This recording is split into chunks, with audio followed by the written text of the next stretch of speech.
മുമ്പമ്മ പറഞ്ഞിട്ടുണ്ടല്ലോ, തെരഞ്ഞെടുപ്പ് കഴിയുന്നവരെ രണ്ടുപേരും രണ്ടിടത്തുള്ളതാ നല്ലതെന്ന്. എനിക്കിപ്പ മനസ്സിലായി അതാ നല്ലതെന്ന്. അതത്ര നല്ലതായി എനിക്ക് തോന്നുന്നില്ല.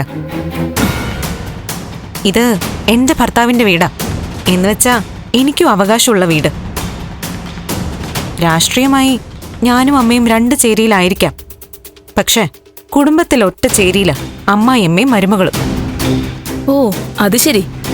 ബന്ധങ്ങൾ പറഞ്ഞ് അവകാശം ഉറപ്പിക്കണോ? അവകാശം ഉറപ്പിക്കാൻ പറയുന്നതല്ല, ചേച്ചിക്കൊക്കെ മനസ്സിലാക്കി തരുന്നതാ. ഞാൻ പറഞ്ഞു ഇത് ഇറക്കി വിടുന്നേറ്റ് കാണണ്ട. ഞാനങ്ങനെ ഇറങ്ങിപ്പോവാനും ഉദ്ദേശിച്ചിട്ടില്ല. ദേവികെ, ഞാൻ അധികാരം കാണിക്കുന്നതോ നിന്നെ ആക്ഷേപിക്കാനോ പറയുന്നതല്ല. പ്രശ്നങ്ങൾ ഉണ്ടാവാതിരിക്കാൻ നല്ല അർത്ഥത്തിൽ പറഞ്ഞതാ. തർക്കിച്ചെന്നെ തോൽപ്പിക്കാൻ നിൽക്കണ്ട. ഞാൻ ചേച്ചിയെ തോൽപ്പിക്കുന്നതല്ല, അതുപോലെ ഞാൻ തോറ്റു തരാനും പോകുന്നില്ല.